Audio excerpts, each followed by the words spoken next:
What is up, Bladers? And today here at COGblades, we're coming at you guys with Golem Rock. Rock Golem. Golem Rock. 160 under needle. This is a new Beyblade that just got dropped. I finally got mine in the mail. And I know there's been a lot of talk about this, essentially more so the bit here, being the lowest bit out there, giving like defense maybe a viable stance now. I think that the Beyblade meta has always favored like attack types and stamina types. Defense has always been kind of like a rough thing. The closest thing to defense we got was Nightmail that came out, and more people, I think the most competitive build of Nightmail is either people putting it on 160 rush or low rush now, and just their knight's not there to defend against attackers, it's there to slay attackers. But more importantly, I think that this right here, this is a cool blade. The 160 ratchet's not too crazy, a cool new color, and then the blade itself has a lot of interesting stuff. I really wish that they would just kind of like maybe start favoring some defense types and start trying to push defense a little bit more. But anyway, we're going to open it up here and just take a look at the parts.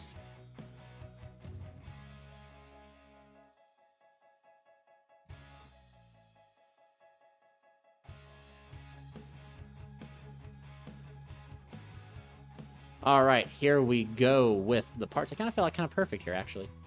That's pretty cool. I do know there's something interesting in here. Right here, sorry, guys. Quickly open this up. I wanted to talk about. So they say, like, the best build. They show, like, the best build in here. Right here, actually. Here it is, right here. They're saying the best build for Golem Rock is 770 on low rush, which is really interesting that that's it. Huge new item coming here, Shelter Drake, which I'll be very interested to see if this is just a crap Beyblade or whatever it is. I'm a huge fan of the Dragoon line. Every video will have Dragoon mentioned in it, mark my words. But I'm a huge fan of the Drake line before that. But anyway, let's go ahead and just talk about right here. So we have Golem Rock. I really am a huge... people have said they've not really liked the picture, but I actually kind of like the picture. I really actually do like it. But Golem Rock, the blade feels really nice. It has like the upper lips, lower lips, so like I can see where people are smacking this thing on attack. The blue complements. It actually kind of really complements my spell ground here, actually. The 160, not really much can be said here. It's 160. It's just super flimsy. But I do like this 160. I'm not gonna lie. I like the look of it. It feels better than like my other one, so I might do that. And then of course, the talk of the town is this under needle being super low, having good stamina. I've seen this thing have like good recoil, but I'm sure it's also blade dependent. But yeah, so essentially what we're gonna do here, guys, is we're gonna take this up here, and we're gonna pretty much. I know a lot of people have seen a lot of videos of this going against like Wizard Rod and other meta combos. So essentially that's what we're gonna do. I'm gonna probably throw it up against Wizard Rod and see how it does. Finally got my Wizard Rod. And then I'm going to probably put it up against a lot of attack combos and see also what it does. Do take note, when we do these type of testings, we do the dual launching thing, so it does allow a lot of like room for just like... It takes out a lot of room for like skill and stuff. Like, you know, if you know you're going against this defense type, you're going to probably like tilt your or flat launch your like Sword Phoenix, so it just smokes this thing. But we're just going to be flat launch anyway. But anyway, we're just going to go ahead and jump on over to the arena. All right, guys, so here we are testing Golem Rock against Wizard Rod 960 ball here, the best Beyblade out there. And again, we're using like the dual launch here, which doesn't give like optimal testing, I feel like, because like I do believe like tilting angles, directions, and stuff like that plays a big key in testing. But just for like the base bone, you know, just seeing like what the two bays going at it, flat launching, it's still pretty decent. So yeah, right here, as you can see, Wizard Rod doing Wizard Rod things. This Beyblade's actually quite insane, and never experiencing it till I actually got one and just seeing how like crazy this Beyblade really is makes me like kind of upset. Like makes me kind of upset that all these other Beyblades have been like, some of them have been made very lackluster, and that Wizard Rod is just so good. But anyway, as you see here, Underneedle doing what Underneedle like wants to do. It wants to sit in the center because it's a defensive tip. So we've been testing, like, this video will like go to show you, like, it could also, again, be like the build that, like, this is just the stock build of Golem Rock. So I know that my man at Locals, who got first place, Paul, he played Golem Rock on Underneedle. I think he had, I forget, correct me if he'll have to correct me if I'm wrong. I'll try to get his deck profile, but I think it was like 760 on Golem Rock or something like that. And it gave it just a much necessary weight, but it actually bursted a lot of like matches. Like he was telling me that it was bursting to do the like Golem Rock's like blade. It was bursting a lot of other Beyblades up. But Wizard Rod here, again, I don't know if it's the launch here, grinding that rail here, hopefully. But Wizard Rod's just so much bigger. Like you can see the size difference between Golem Rock. Golem Rock's kind of compact, which is really cool here. It's like a compact Beyblade compared to like how big Wizard Rod is. But I feel like that all like plays into, you know, the design and concept and stuff. But Wizard just doing some light hits here, essentially both fighting to be in the middle. That's the only bad thing about Underneedle that I have found, is that it really needs to be put on like a very heavy blade in order to utilize its full potential. Otherwise, like, it just sits in the center, which, you know, attack types will just eat that up completely here. But we might be able to squeeze a win here. We've off-balanced Wizard, but it looks like, dang, it looks like Wizard squeezes that one out here. Launching again. Here we go, Wizard. And Wizard's kind of a hefty little Beyblade, too. Like, it's kind of crazy. You can see here, fighting for the middle, the center. Those are some good hits there. Just bad positioning. Possibly, if Golem Rock was, like, opposite of Wizard there, it could have knocked out Wizard.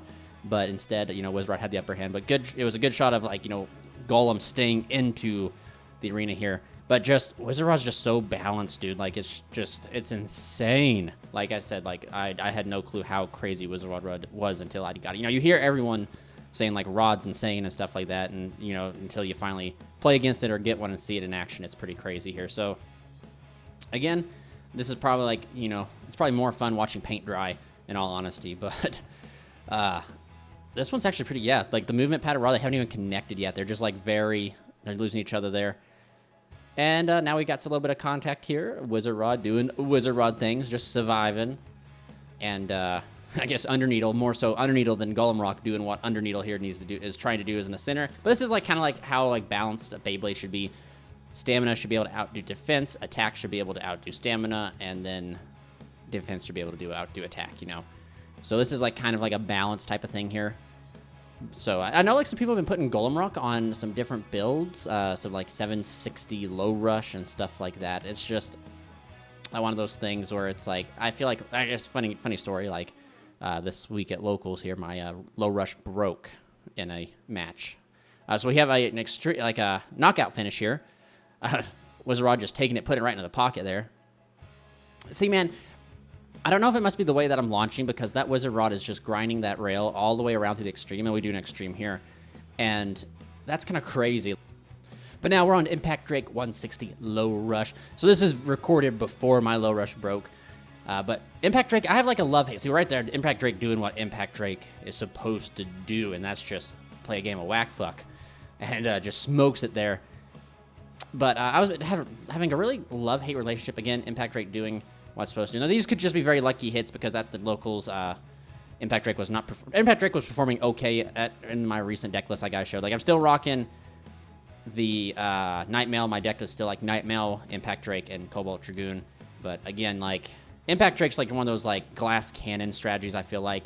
You just gotta, you know, shoot it and do its best. And, like, again, this is attack versus defense, so... this is going to hopefully show you, like, a really good matchup here. But Impact Drake getting some hard hits here. But I think a lot of times, as you can see, when Impact Drake hits with its metal, it kind of, since it's flying, so you can kind of see when sometimes it catches that rubber. But Golem Rock doing exactly what it's supposed to do and outspinning that attack type here. Impact Drake trying to get those hits, hitting the extreme rail, and almost, like, that was, like, almost out to the extreme. So right here in this course of the fight, it seems like it's pretty much well-favored. That Golem Rock should have it here.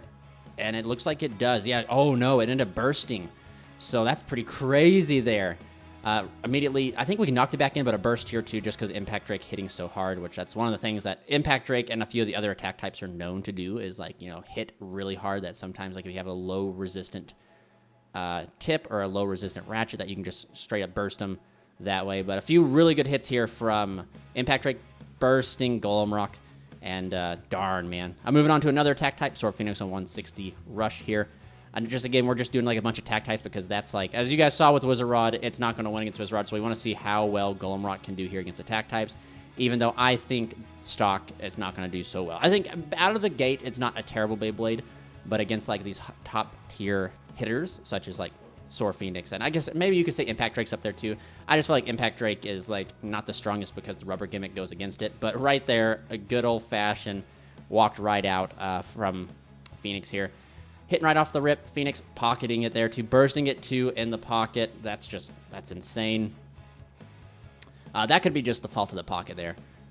But as you can see, Underneedle's just sitting right there in the center, lining right up for these attack bays to come in. So, like, if you just had a slightly more heavier Beyblade, like maybe if you threw it on something like Nightmail and maybe like some sort of right there, Golem Guard got outspin, but Nightmail on like a 760, like the Drasil 760, and underneath like maybe the defense strategy would be like a good strategy. But I have found like when I'm choosing a counter Beyblade to an attack type, like you want it to have some sort of movement so it can like dodge those like extreme dashes, whereas like you can see Underneedle and stuff just sit there in the center, and an exchange here of attacks, knocking out the Golem Rock. Again, some more light taps, setting itself up to extreme dash, and right there it is, man. Right there it is. That's pretty crazy. Trying to launch a different angle here, and another lined itself right up there for another big hit, but bursting. Darn, man. That's just Phoenix hitting so hard. Moving on to Silverwolf 970 free ball. Unlike other builds, I'm a huge fan of using 70 ratchets on Silverwolf just because you get to utilize that gimmick, and that gimmick is one of the strongest things about Silverwolf in my opinion. But now it's another stamina type here against, against a defensive type. So it's just going to be, hopefully, Golem on that Underneedle can reach under there and potentially snipe that ratchet. But again, you're going to see Silverwolf's gimmick probably pull through more often than not here. I think when I was post-editing or pre-editing, I was hearing it. Like, you could hear the difference, like that, like Golem's blade was catching the underblade of Silverwolf, which wasn't causing any direct contact to the ratchet. But again, Silverwolf being able to hit hard enough on that 160, and this is a Toriyama 160, which I hear is like more like loose than like Hasbro ratchets. But again, here we go, like watching paint dry here, just some stamina versus defense, essentially who's fighting over the center. Free ball, and right there, just the weight of Silverwolf being able to like knock out Golem. And here we go, Silverwolf goes in for a big attack. Luckily, I think that would have been a knockout if they would have connected on that swing back. But again, the wolf circling the rock, doing its thing. Some light taps here. A lot of Beyblade, man, is like sometimes just good positioning and bad positioning, which is out of your control. You can try to implement it as much as you can, but there's a lot more skill that goes into Beyblade than what people think. But there's also like a lot of like things that are completely out of your control that just compared to like other games here. But we have a spin out happening here. And I think, oh my god, what Golem Rock got a spin finish against Silverwolf. That's crazy. But you can just see, like, the Golem just gets smacked around quite a bit. And I think it's because it's, like, compared to the Beyblades, like I said, Phoenix, Silverwolf, Impact Drake are all real heavy blades. And I think they outweigh, just the blade alone, like, outweighs a majority of, like, the full Beyblade that Golem Rock is. So, like, the recoil thing's, like, a big issue here. But, Golem Rock here is trying to put up a fight, destabilizing the Wolf. But I don't think it has enough here to knock it out, sadly. Or finish it. Yeah, and right there, it just barely, just a few more seconds is all it needed there. But here we go again, the Wolf and the Golem going at it. It seems like a Minecraft edition all over again. You have the Iron Golem going up against like the Wolf, the pet Wolf. But this was like some pretty good positioning right there with some Golem Rock. If only there was a little bit more umph, he might have been able to like extreme out Silverwolf, but the circle's still going on, and it's kind of like not going in like Golem's favor, because when Silverwolf is facing the upward part of the stadium, downward gravity is going to push the Golem, and it's already light enough into the pocket or the extreme. But right here, Golem has some decent stamina here and decent placement, but it's not going to be able to win in the spin finish. Anyway, that's it, guys. Stay tuned for more content.